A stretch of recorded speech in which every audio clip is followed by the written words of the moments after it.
अस्सलाम वालेकुम नाजरीन, प्रोग्राम न्यूज़ व्यूज़ के साथ मैं हूं आपकी मेज़बान कुरतन बख्श। नाजरीन, आज का बहुत अहम दिन है और ये प्रोग्राम भी उसी तरीके से अहम है। जैसे कि आप देख रहे हैं कि इस्लामाबाद में अमन मुज़ाकरात की घड़ी आ गई है। आज पूरी दुनिया की नज़रें पाकिस्तान पर लगी हुई हैं। पाकिस्तान अमन का गहवारा, ये वो सरजमीन है जिसने हमेशा अमन की बात की और अमन की मिसाल बनकर उभरा। ये वही पाकिस्तान है जिसे दुश्मन मुमालिक हमेशा अपने प्रोपेगेंडे से नीचे धकेलते रहे। ये वही पाकिस्तान है जिसे न जाने कितने चैलेंजेस से गुजरते हुए अपनी साख को साबित करना पड़ा कि हम पुरअमन मुल्क हैं। कभी दहशतगर्दी और कभी ग्रे लिस्ट में पहुंचने तक के सफर को पाकिस्तान किस तरह तय किया, आज की जिंदा मिसाल सबके सामने है कि पूरे अक़वाम आलम की नजरें इस वक्त पाकिस्तान के ऊपर मरकूज हैं। वो कहते हैं ना, वो तो इज्जु मंतशा व तो जिल्लु मंतशा। बेशक इज्जत और जिल्लत मेरे रब के हाथ में है। तवील अरसे से जारी जंग को पाकिस्तान की कोशिशें एक मेज पर ले आई हैं। ईरान और अमेरिका की आज इस्लामाबाद में तारीखी बैठक लग गई है। रात गई की एक्टिविटीज पर अगर हम बात करें तो रात गई ईरानी वफ्द पाकिस्तान पहुंचा। वफ्द का इस्तकबाल नायब वजीर आजम और वजीर खारजा इसहाक डार ने किया, जबकि फील्ड मार्शल सैयद आसिम मुनीर ने भी मौजूद मेहमानों को खैर मकदम किया। जबकि इस्लामाबाद के नूर खान एयरबेस पर अमरीकी नायब सदर JD वेंस का इस्तकबाल आर्मी चीफ फील्ड मार्शल ने किया। नायब वजीर आजम और वजीर खारजा इसहाक डार, वजीर दाखिला मोहसिन नकवी और दीगर हुक्काम ने भी उनका इस्तकबाल किया। पाकिस्तान में अमरीकी और ईरानी वफूद की आमद ने खित्ते की सियासत को एक बार फिर अहम मोड़ पर ला खड़ा किया है। इस्लामाबाद में होने वाली ये मुलाकातें मामूल की सिफारती सरगर्मियां नहीं बल्कि एक संजीदा कोशिश समझी जा रही है, जिसका मकसद कशीदगी में कमी और मुमकिन ताउन के रास्ते तलाश करना है। पाकिस्तान इस वक्त एक अहम किरदार अदा कर रहा है, जहां उसे दोनों ममालिक के साथ अपने ताल्लुकात को मुतवाजन रखना है। एक तरफ अमरीका के साथ सिफारती और मौशी और रवाबित हैं, जबकि दूसरी जानब ईरान के साथ सरहदी, मजहबी और इलाकाई ताल्लुकात मौजूद हैं। इन मुज़ाकरात की कामयाबी न सिर्फ खित्ते में काम ला सकती है बल्कि पाकिस्तान के लिए भी मुस्बत सिफारती मौक़े पैदा करती है। ताहम मुबस्सिरीन के मुताबिक अगर ये कोशिशें कामयाब ना हो सकी तो इसके असरात पाकिस्तान पर पड़ सकते हैं। आज इस्लामाबाद में वज़ीर आज़म मोहम्मद शहबाज शरीफ ने मस्त दिन गुजारा। तर्जुमान वज़ीर आज़म हाउस के मुताबिक अमरीकी सदर JD वेंस की वज़ीर आज़म शहबाज शरीफ से मुलाकात हुई। जारी होने वाले एलामी के मुताबिक मुलाकात में अहम इलाकाई उमूर पर तफसीली तबादला ख्याल किया गया है। खुसूसी एलची स्टीव विटकोफ और जैरेड कुशनर के अमरीकी नायब सदर के हमरा मौजूद थे। मुलाकात में खित्ते में अमन, इस्तेहकाम और बाहमी ताउन के बुनियाद पर तफसीली गुफ्तगू की गई। मुलाकात में दोनों ममालिक ने खित्ते में अमन और इस्तेहकाम के लिए मिलकर काम करने पर इत्तफाक किया। आपको बताएं कि पाकिस्तान ने खित्ते में अमन के फरोग के लिए अपनी सहूलतकारी जारी रखने के अज़म का भी इरादा किया है, जबकि ईरानी वफ़द ने भी आज वज़ीर आज़म मियां मोहम्मद शहबाज शरीफ से मुलाकात की है, एक ऐसे वक्त में जहां दोनों इस्लामाबाद में बैठक कर मुज़ाकरात कर रही हैं। वही एक और बड़ी डेवलपमेंट जो के सामने आया, पाकिस्तान सऊदी अरब स्ट्रेटेजिक दिफाई मुआहदे के तहत पाकिस्तानी फिजाइया का दस्ता शाह अब्दुल अजीज एयरबेस पहुंच गया है। सऊदी वजारत दिफा के मुताबिक पाकिस्तानी फौजी दस्ता मुश्तरका स्ट्रेटेजिक दिफाई मुआहदे के तहत पहुंचा है, जिसमें पाकिस्तानी फिजाइया के लड़ाका और मुआविन तैयारे शामिल हैं। मकसद दोनों ममालिक के दरमियान फौजी ताउन बढ़ाना है।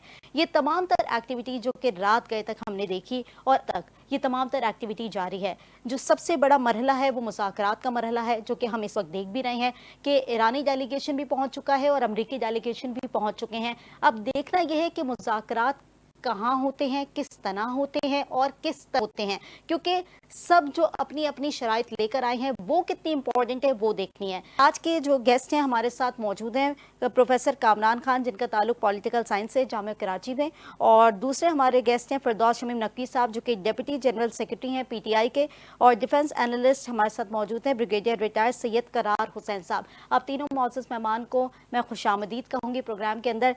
सबसे पहले आपसे जानेंगे प्रोफेसर कामरान खान साहब, जिस तरह अभी हम मौजूदा सूरत हाल देख रहे हैं या इस वक्त हम जो ग्लोबली मशरिक़ वस्ता की सूरत हाल भी देख रहे हैं, ऐसी सिचुएशन के अंदर आज जो अहम मुज़ाकरात होने जा रहे हैं, आप क्या समझते हैं कि कितने इम्पोर्टेंट है, और पाकिस्तान जो कि इस वक्त अपना एक बहुत ही नुमाया किरदार अदा कर रहा है, इस सिचुएशन में पाकिस्तान की साख कितनी मुस्बत रही है और अब फ्यूचर के अंदर पाकिस्तान कहाँ स्टैंड होता हुआ दिखाई दे रहा है? जी, थैंक यू वेरी मच। बहुत शुक्रिया, आपने अहम मौजू पे जो है मुझे मौजू किया।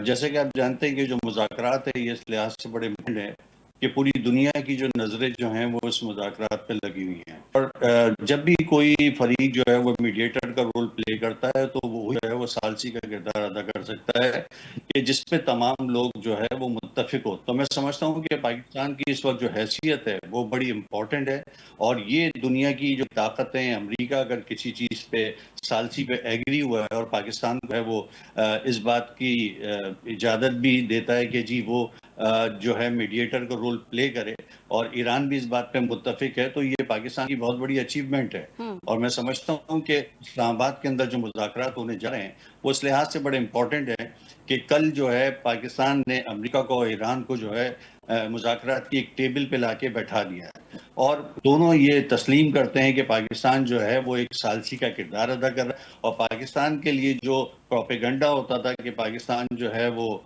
दहशतगर्दी को सपोर्ट करता है, वो बिल्कुल ही ख़त्म हो गया। और इससे ये बात आया हो गई कि इंडिया ने जो झूठा प्रोपेगेंडा किया हुआ था पाकिस्तान के लिए, पाकिस्तान एक पीसफुल मुल्क की हैसियत से मौजूद भी है, और वो ये चाहता है कि दुनिया में जो है जी। अमन हो, और इसी अमन के लिए जो पाकिस्तान की कोशिशें उसे आज पूरी दुनिया जो है वो सराह रही है।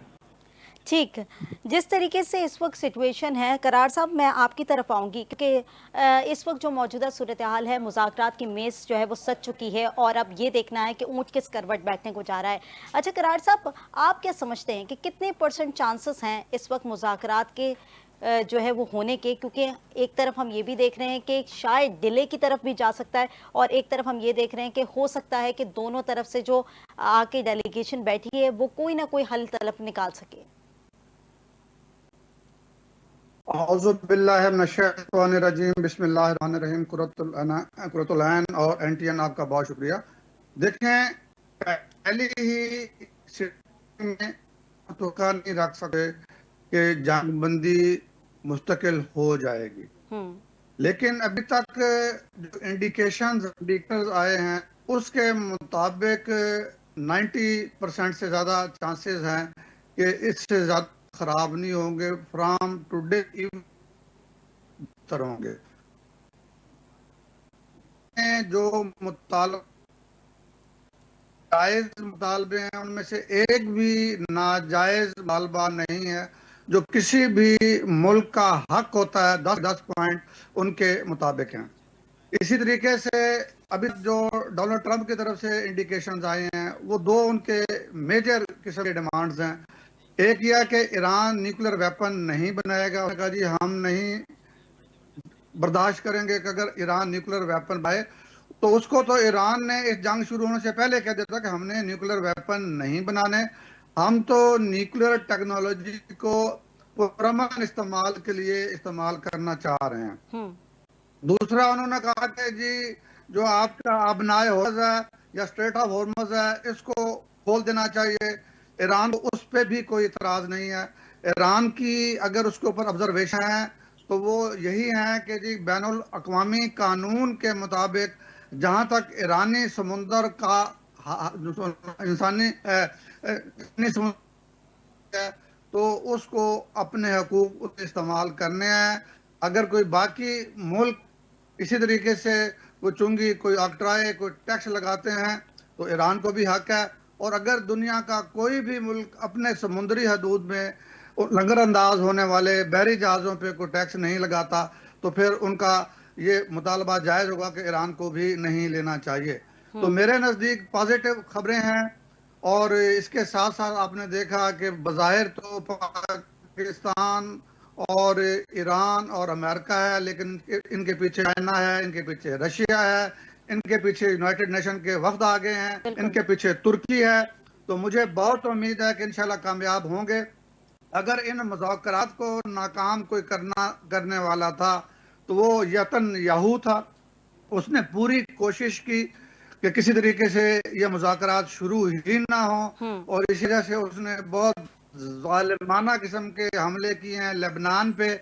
लेकिन मैं सैल्यूट पेश करता हूँ ईरानी क़यादत को कि उन्होंने इसको समझा कि ये पागलपन में नेतन्याहू कर रहा है, और उन्होंने इसको ज़्यादा तवज्जो नहीं दी। और लेबनान के ऊपर अल्टीमेटली मुझे यकीन है कि अमेरिका एक अलग सा मुआहदा करेगा और अमेरिका ने कहा है कि जी एक अलग से माहदा वो वाशिंगटन में होगा जहाँ पे नेतन्याहू जाएगा और लेबनानी जो ना वहाँ पे लीडरशिप वो भी जाएगी। बिल्कुल, बहुत जी कुरतुलैन। पॉजिटिवली हमने तमाम तर चीज़ें देखी हैं और बड़ी पॉजिटिव वाइब्स के साथ दोनों डेलीगेशन जो है वो पाकिस्तान पहुंची हैं और अब मुज़ाकरात का सिलसिला जो है वो जारी है। अब देखना यह है कि मुज़ाकरात किस करवट बैठते हैं, यानी मुज़ाकरात आगे डिले तो नहीं होते, क्योंकि सबसे ज़्यादा जो जंगबंदी की तमाम तर सूरत हाल थी वो पाकिस्तान के ऊपर उसका बोझ काफ़ी हद तक है और ये अब ये देखना है कि पाकिस्तान मेज़ पर तो ले आया है, लेकिन अब मुज़ाकरात होते वक्त कितना कामयाब होता है ये बहुत ज़रूरी है। फिरदौस शमीम नकवी साहब, आपकी तरफ आऊँगी। आपका जो पूरा जेस्चर था, आपकी पार्टी का जो जेस्चर था, वो हमने देखा कि बड़ा पॉजिटिवली आपने तमाम तर चीज़ों को हैंडल किया। इस वक्त जो सिचुएशन है उसके मुताबिक आपका जलसा भी था, वो भी आपने मौखर किया और उसके बाद जो है अब जो सिचुएशन हम इस वक्त डेवलप होती हुई देख रहे हैं, आप क्या समझते हैं कि जो पाकिस्तान का किरदार है, जो उसकी इमेज है, वो किस तरह से उजागर हुई है और आगे इसके क्या पॉजिटिव इम्पैक्ट्स हो सकते हैं और जो हुकूमत का रोल है वो कितना पॉजिटिव है? जी, बिस्मिल्लाहिर्रहमानिर्रहीम।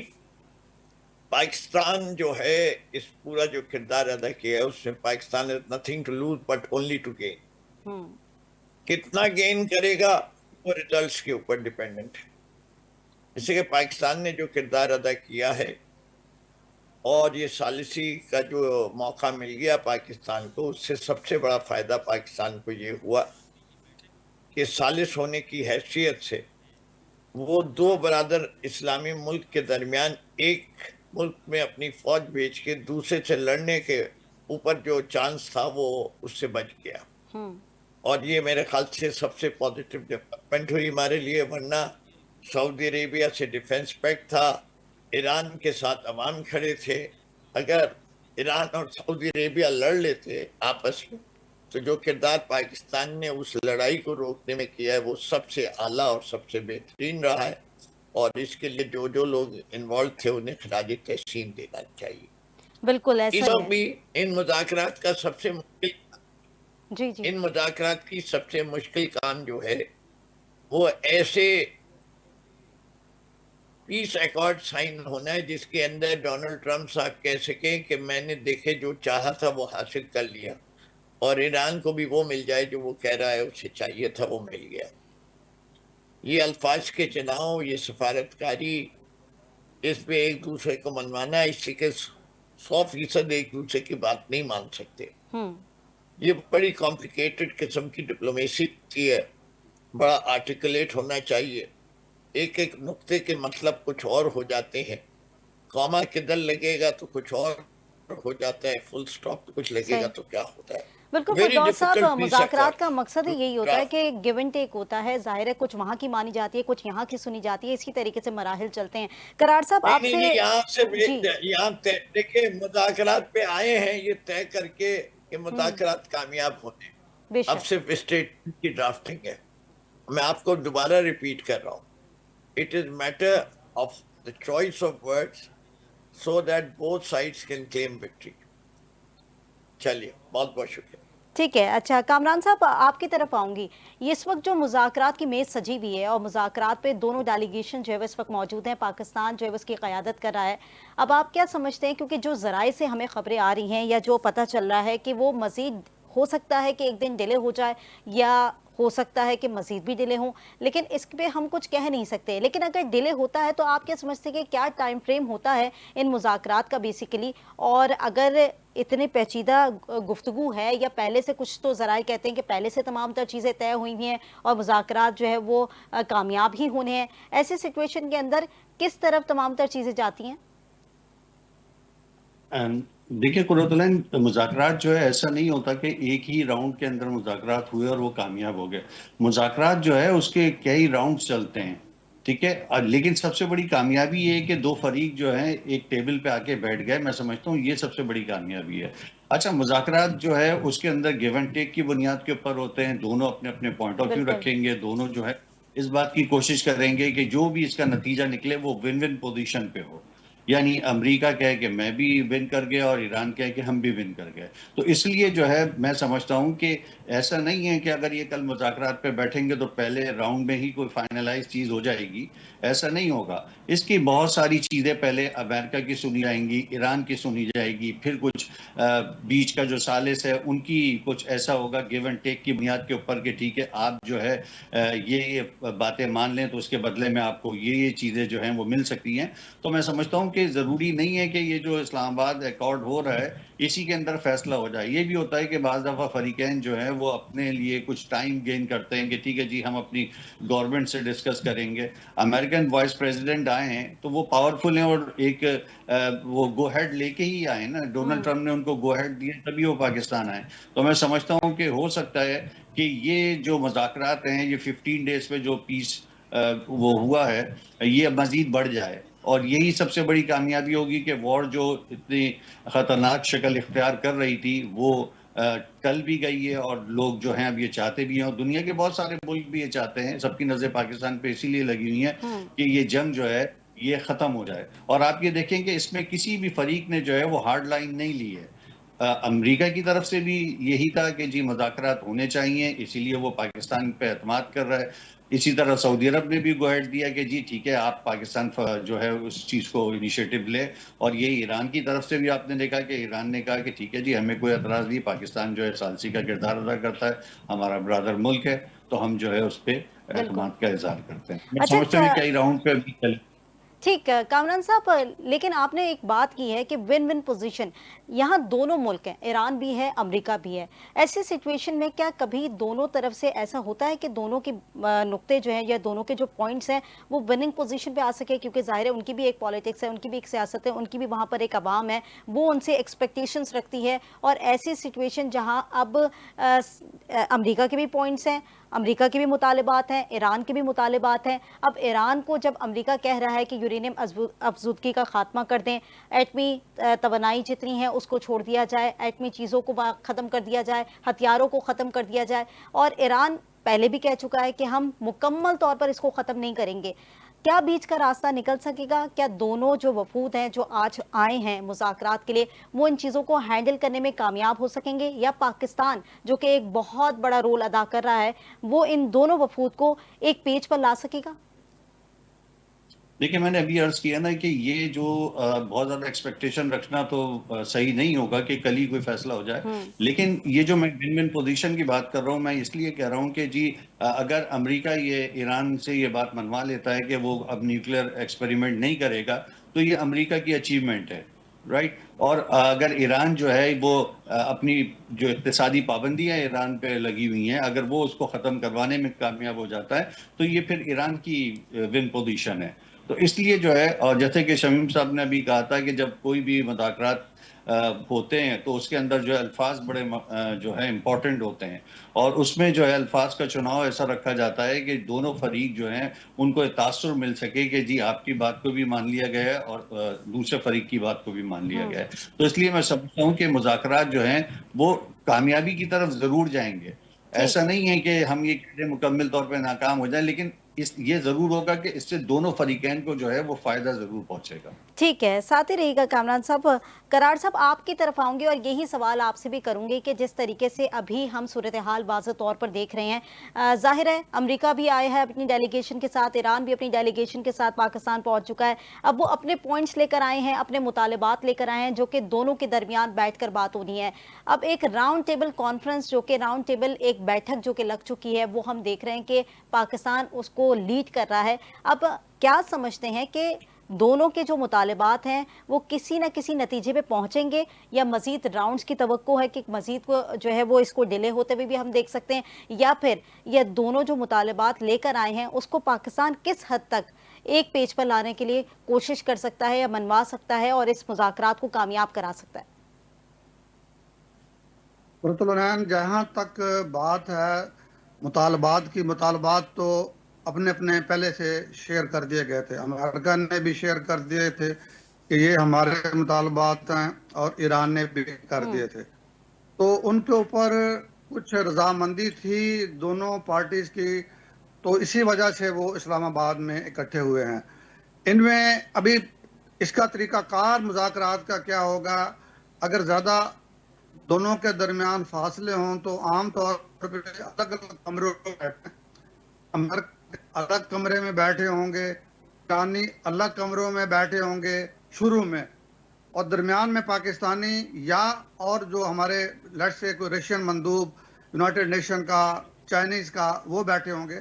तो पहले फेज़ में तो आम तौर पे ये होता है कि वो अपने अपने पॉइंट देते हैं, और उसके बाद जो दरमियान में सालिस होता है, जैसे इस मुज़ाकरात में पाकिस्तान सालिस का किरदार अदा कर रहा है, तो उनका पॉइंट ऑफ व्यू सुनता है और जाके दूसरे ग्रुप को उसका जवाब देता है।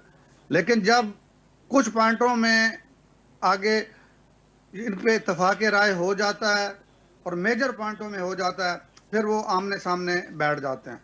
तो मेरे नज़दीक तो बहुत जल्दी ये मरहला आ जाएगा इंशाअल्लाह कि वो आमने सामने बैठे होंगे। और जहाँ तक अभी तक प्रोफेसर साहब ने कहा था कि विन विन पोजीशन, देखिए विन विन पोजीशन के साथ साथ फेस सेविंग भी होती है। जी। अमेरिका ने फेस सेविंग करनी है, अपने अवाम को बताना है कि जी हमने सारे ऑब्जेक्टिव हासिल कर लिए हैं, और ईरान ने अपने अवाम को, अपने सपोर्टर्स को बताना है कि हमने अपने से कई गुना बड़े दुश्मन को मजबूर कर दिया कि वो मुज़ाकरात की टेबल पे आ गया। और इसमें कोई दूसरी राय भी नहीं है। दुनिया के गैर जानिबदार ममालिक जितने भी हैं इस बात पे हैरान हैं कि ईरान ने इतना नुकसान पहुंचाया है अमेरिका को और उसके इत्तेहादी को। खुद इसराइल वाले परेशान है। अमेरिका के अंदर जो एक पब्लिक प्रेशर डेवलप हुआ था डोनाल्ड ट्रंप के खिलाफ, उसने भी एक बहुत बड़ा किरदार अदा किया लेकिन है। करार साहब, यहाँ अगर तो वो दावे कुछ प्रेशर, और ही हैं। यहाँ तो अमेरिका की तरफ से दावे हैं कि ईरान को फुल मजा चखाया हुआ है और ईरान जो है वो घुटनों पर आ चुका है। देखो देखो मैं अर्ज ये कर रहा हूँ ना, ईरान भी आगे ये कह रहा है कि हमने अमेरिका को मजबूर कर दिया है कि वो आए मुज़ाकरात पे। तो जब दो बड़ी बड़ी ताकतें लड़ते हैं, ईरान मुल्क देखने में छोटा है लेकिन हौसलों के हिसाब से बहुत बेशक। बड़ा मुल्क है। ईरानी कौम बहुत दिलेर कौम है।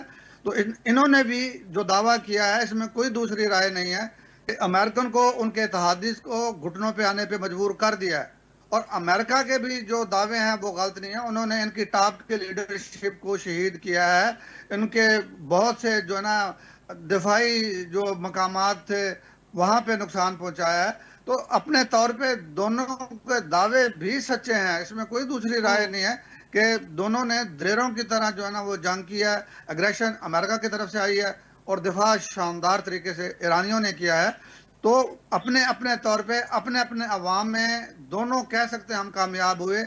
ईरानी अवाम ज्यादा अपने लीडर्स की बात मानेगी, चाहे वो उनकी मजहबी लीडरशिप हो, चाहे उनकी पॉलिटिकल लीडरशिप हो, चाहे उनकी फौजी लीडरशिप हो। बिल्कुल करार साहब, अमेरिकन उनका हौसला तो हमने वाज़ेह तौर पे देखा भी कि किस तरीके से जब अमेरिका ने धमकी दी थी कि वो अटैक करेगा और वहाँ की आवाम जो है वो सड़कों पर निकल आई थी, और उनके हौसले वाज़ेह तौर पर सबने देखे कितनी दलेर कौम है और किस तरीके से इन तमाम चीज़ों का उन्होंने मुकाबला किया। फिरदौस साहब, आपकी तरफ आऊँगी। जिस तरह से अभी हम सूरत हाल देख रहे हैं, आप क्या समझते हैं कि एक तरफ पाकिस्तान बड़ी अहम कामयाबी की तरफ जो है वो गामजन हो चुका है कि दोनों जो फरीक मुल्क हैं उनको एक मेज़ पर लाने में कामयाब हुआ है।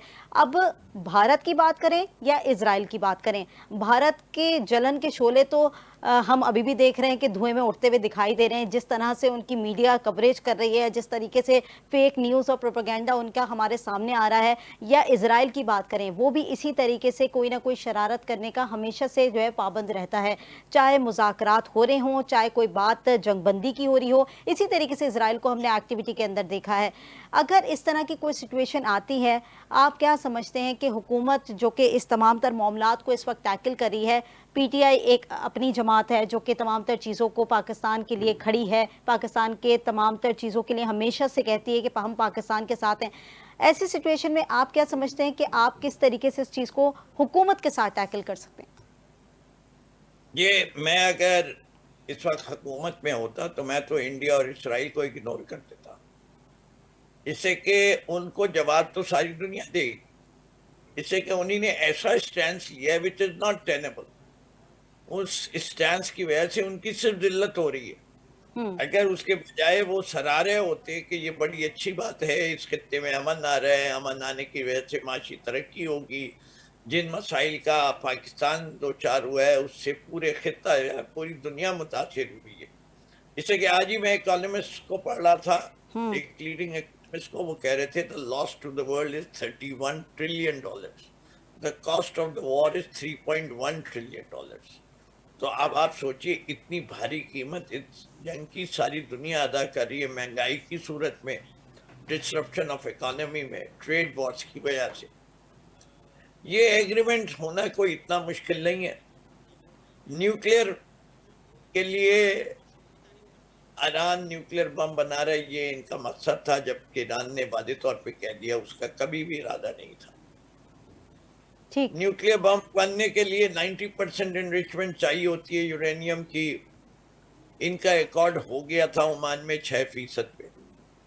अब वो 6% को कम करा के 4% ले आएंगे, लेकिन हो जाएगा। ईरान का कोई इरादा नहीं है।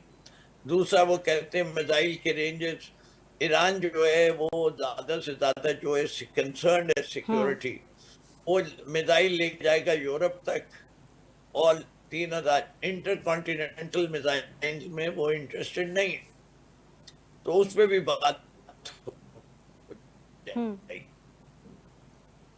अच्छा फिरदौस साहब, इस वक्त जो सिनेरियो है स्टेट ऑफ हॉर्मोज तो कभी वो इतना अच्छा सिनेरियो ईरान के लिए बन गया है कि अगर आप हमसे पैसे नहीं देंगे तो हम स्टेट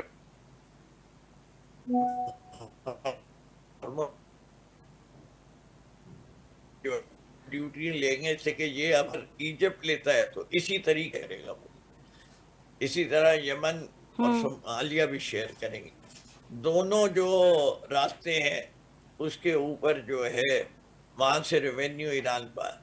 तीसरी चीज ये है कि अगर मुकम्मल सैंक्शन नहीं रिलीज होंगी इस खित्ते में, ईरान को रीजनल ट्रेड की इजाजत दे दी जाएगी। रीजनल ट्रेड में पाकिस्तान का बॉर्डर खुल जाएगा, पाकिस्तान का बॉर्डर खुल जाएगा तो इसके माने ईरान ट्रेड कर सकता है, और गवादर पोर्ट के थ्रू ईरान का ट्रेड होगा, और सारी चीजें, और ऑयल की उसको जो है एक कोटा मिल जाएगा। तो मेरे ख्याल से the agreement is round the corner.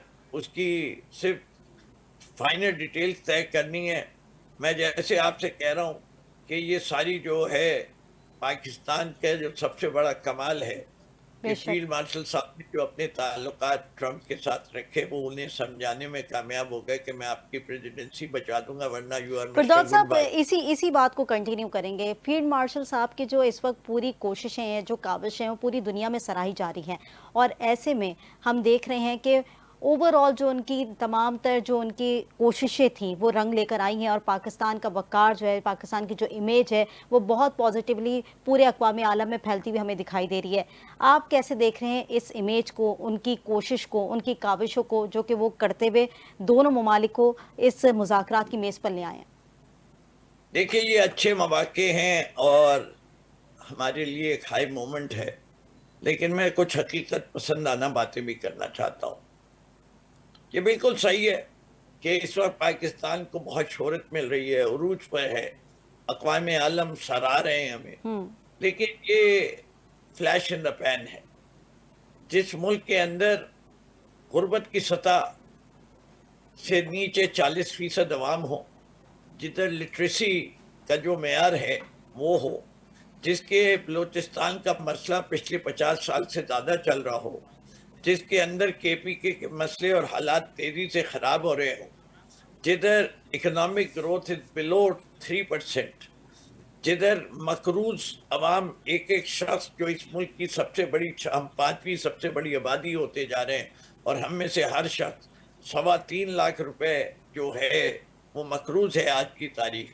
और हम अपनी 1970 में पहली दफ़ा IMF के प्रोग्राम में गए बांग्लादेश के होने के बाद, तो उससे पहले जो अयूब खान ने लिया था उसमें हमने ड्रॉ नहीं किया था, इसलिए वो मैं उसे मानता नहीं। ये हमारा 25वां IMF प्रोग्राम है। ठीक। आप सोचिए कि ऐसे मुल्क की इज्जत उस मुल्क की होती है जो माशी तौर पे मजबूत हो जाए। हमने मिलिट्री अपनी दिखाई है स्ट्रेंथ, इसमें कोई शक नहीं है कि हमने भारत को नीचा दिखाया है, लेकिन आपने देखा है कि कौमें कैसी होती है। ईरान को देखिए, ईरान ने इस पूरी जंग में कोई बढ़त नहीं मारी, सिर्फ उन्होंने गलत साबित करते रहे। जो कुछ उनके साथ हुआ, उन्होंने कहा इनके हथियार खत्म हो गए, उन्होंने अगले दिन 100 मिसाइल दाग दिए टेल अवीव पे। उन्होंने कहा इनकी एयरफोर्स खत्म हो गई, उन्होंने कहा कोई फर्क नहीं पड़ता, हम अपने 5000 के ड्रोन से देखते हैं तुम अपने कितने मिसाइल के जरिए रोकोगे जो तुम्हारा आयरन डोम है। उन्होंने कहा कि जी नेवी हम इतने बड़े लेके आ रहे हैं एयरक्राफ्ट कैरियर, दोनों को भगा दिए कितनी अपनी छोटी किश्तियों से। उन्होंने कहा ईरान की तमाम हमने जहाज तबाह कर दिए, वो बड़े जहाज तो लाए ही नहीं, कोई समुद्री जंग हुई नहीं। लेकिन तब भी खबर ये आई और उनको शर्म आती थी ये कहते हुए कि ये छोटी छोटी किश्तियों ने जो डेविड एंड गुलायत की लड़ाई थी उसमें लॉन्ड्री में आग लग जाने की वजह से चला गया और एक जहाज चला गया इससे कि टॉयलेट खराब हो गए थे, लेकिन आग सबने देख ली। उन्होंने कहा इनके पास जहाज गिराने की सकत थी कि उन्होंने आखिरी जंगों में भी अमेरिका के साथ जहाज गिरा दिए। इन्होंने कहा इनके पास प्रिसाइज टारगेटिंग ही है नहीं, उन्होंने बेसिस के ऊपर उनके $700 मिलियन वाले जहाज को टारगेट ऐसे किया है। बिल्कुल फिरदौस साहब, फॉर ग्रांटेड लिया जा रहा था ईरान को, लेकिन ईरान ने प्रूव करके दिखाया ये वाज़ेह तौर पर, और इसकी मिसाल हम सबने भी देखी है। उससे आगे चलिए जो बात करार साहब कह रहे थे, आप देखिए दुनिया में कितनी कौमें ऐसी हैं जब उनके घर का कोई मरता है तो वो उसके ऊपर तराने बजाते हैं कि वो शहादत हासिल की है, उसने उसको बेहतर जगह जा रहा है। जिसकी माएँ जो हैं चूम के रुखसत कर रहे हैं बेटे की लाश को, कौन सी माँ जिसकी उम्र 85 साल हो और जिसका बेटा इस मकाम पे पहुंचा हो, उसकी जिंदगी जल्द खत्म हो गई, जिसके अवाम अपने पावर प्लांट्स के बाहर और पुलों पे जाके बैठ जाए कि मारना है तो माओ हमें भी मारो, जिधर एक आदमी ने उफ नहीं की। और उनकी जिंदगी तेहरान की तस्वीरें रोज जुलूस निकालते थे, कोई खौफ से नहीं बैठा हुआ था, पीछे जो है आग लेके भी है, सामने अल्लाह अकबर है। क्या जज्बा और जनून दिखाया है, जनून भी बाईमान। तो उन्हीं ने सही माने में हुसैनियत का परचम बुलंद किया है, हक के लिए हक समझ के जारी जंग लड़ी है। उन्हीं ने कोई ऐसा काम नहीं किया। बिल्कुल फिरदौस साहब, इसी तरीके से देखा है हमने और ये प्रूफ होते हुए भी वाज़ेह तौर पर दिखाई दिया है। कामरान साहब, आपसे सवाल करना चाहूंगी, दिफाई मुआहदे के तहत पाकिस्तान का दिफाई दस्ता सऊदी अरब पहुंच गया है। जब ये सूरत हाल अभी हम नुमाया तौर पर देख रहे हैं कि ईरानी डेलीगेशन भी यहाँ पर है, अमेरिकी डेलीगेशन भी यहाँ पर है, और जो हमने जंग की सूरत हाल में देखा कि खलीजी ममालिक को टारगेट किया गया ईरान की जानिब से, वहाँ पर जो उनके बेसिस हैं उनको निशाना बनाया गया, अमेरिकी अड्डों को निशाना बनाया गया। अब इस सूरत हाल में जब ईरान यहाँ पाकिस्तान में मौजूद है मुज़ाकरात के लिए, और अभी ही दिफाई मुआहदे के तहत जो है पाकिस्तान ने दिफाई दस्ता वहाँ भेज दिया है, क्या ईरान को इस पर कोई ऑब्जेक्शन होगा? नहीं जी, मैं समझता हूँ इस पे कोई ईरान को कोई ऑब्जेक्शन नहीं होगा, क्योंकि पाकिस्तान कोई अभी नहीं गया। पाकिस्तान उस मुआहदे में जो है वो जनरल राहील शरीफ के दौर से मौजूद है। और अभी आपने देखा होगा कि अभी लास्ट उस पे भी ये हुआ था कि जो हमने ये मुआहदा जो किया था जनरल आसिम मुनीर साहब ने, कि जी हम जो है वो हरमैन शरीफ की जो है वो दिफा भी करेंगे। तो मैं समझता हूँ कि सऊदी अरब की तरफ से भी जो है ये था कि जी एक वाज़ेह पैगाम जाना चाहिए कि पाकिस्तान जो है वो हरमैन की हिफाजत के लिए मौजूद है, और ईरान को भी उस पर कोई ऑब्जेक्शन नहीं थी। देखिए इस वक्त पाकिस्तान जो है वो मल्टी डायमेंशन रोल प्ले कर रहा है, ये मुख्तलिफ सिमतों के अंदर मौजूद है। और मैं समझता हूँ ये पाकिस्तान की जो है खारजा पॉलिसी की बहुत बड़ी कामयाबी है कि पाकिस्तान जो है वो ईरान के साथ भी मौजूद है, पाकिस्तान अमेरिका के साथ भी मौजूद है, पाकिस्तान सऊदी अरब के साथ भी मौजूद है, और पाकिस्तान जो है वो मिडिल ईस्ट को भी देख रहा है। इस वक्त हमारे जो दुश्मन है उसको सबसे ज़्यादा तकलीफ ही इस बात पे है कि पाकिस्तान वो रोल प्ले कर रहा है कि जो दुनिया की बड़ी से बड़ी ताकतें नहीं कर पाती। यानी इस वक्त हम ये समझते थे कि पाकिस्तान की फॉरेन पॉलिसी हमेशा फेल होती है और इंडिया की फॉरेन पॉलिसी हमसे मच बेटर है, लेकिन आप ये देखें कि हमें इंडिया की फॉरेन पॉलिसी दूर दूर तक नजर नहीं आ रही।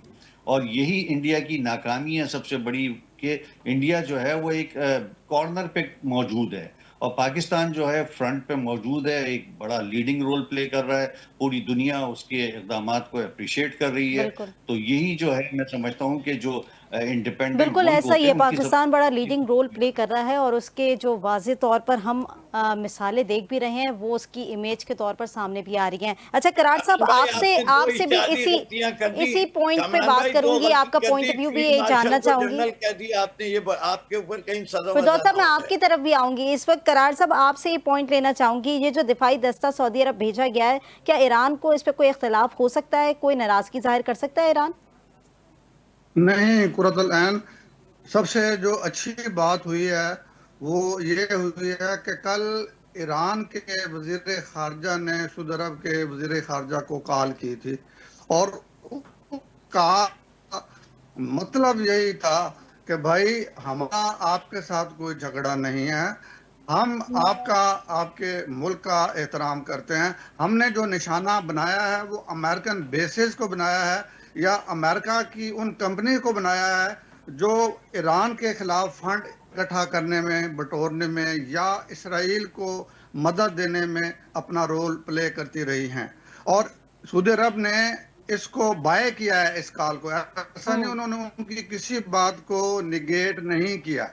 ईरान और ने इसके तो अलावा स्टेटमेंट दे दी थी आपको करार इस साहब, बात ईरान का, की जानिब से तो ये सारी चीजें हमने देखी कि उन्होंने अपनी स्टेटमेंट में वाज़ह तौर पर ये सारे बयानात दिए, लेकिन सऊदी अरब की जो तशवीश थी वो बड़ी स्ट्रिक्ट थी, वो हमने देखी। इस मुतालिक हम ये देख रहे हैं कि किस तरीके से इस मराहिल को ईरान जो है वो टैकल करेगा। फिरदौस साहब, आपसे भी ये जानना चाहूंगी, क्योंकि इस वक्त जो सिचुएशन है वो हम देख रहे हैं कि किस तरीके से मुज़ाकरात हो रहे हैं, ऐसे में जो हमारा दिफाई दस्ता है वो सऊदी अरब पहुंचाया गया है, आप इस पर क्या कहेंगे, आपकी क्या स्टेटमेंट होगी?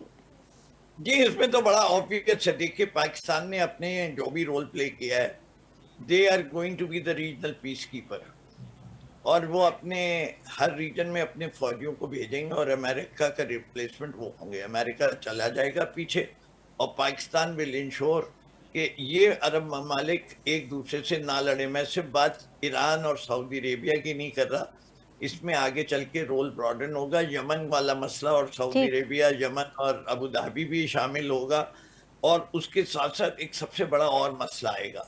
ये इसराइल के लिए सबसे बड़ा खतरा हो जाएगा कि पाकिस्तान एक न्यूक्लियर पावर है, वो इन मुल्कों में मौजूद होगी। तो अब वो अगर इन मुल्कों को छोड़ेगा तो वो मुल्क जो हैं पाकिस्तान फिर उन मुल्कों का भी दिफा करने पे मजबूर होगा। तो Pakistan will play a much wider role in the whole region, which will be also economically beneficial as well as it will be okay okay, very politically substantial. ठीक है। इस वक्त जो हिस्टोरिकल मोमेंट है वो सबके सामने है, पूरे अक़वाम आलम की नज़रें इस वक्त पाकिस्तान में मरकूज़ हैं और देखना यह है कि मुज़ाकरात किस हद तक कामयाब होते हैं और दोनों जो फरीक यहाँ पर मौजूद हैं वो कितना मुतमईन होकर पाकिस्तान से रवाना होते हैं। हमारे साथ मौजूद गेस्ट मौजूद थे प्रोफेसर कामरान खान साहब, डिफेंस एनालिस्ट ब्रिगेडियर रिटायर करार हुसैन साहब और फिरदौस शमीम नकवी साहब हमारे साथ मौजूद थे। आप तीनों के वक्त का बेहद शुक्रिया। नाजरीन, एक और ऐसे टॉपिक जो कि हम देख रहे हैं कि इस वक्त मुल्क की सूरत हाल क्या है, उसको लेते हुए हाजिर होंगे कल इसी टाइम में। मुझे अपनी मेज़बान कुरत नैन बख्श को दीजिए इजाज़त। अल्लाह ने के बाद।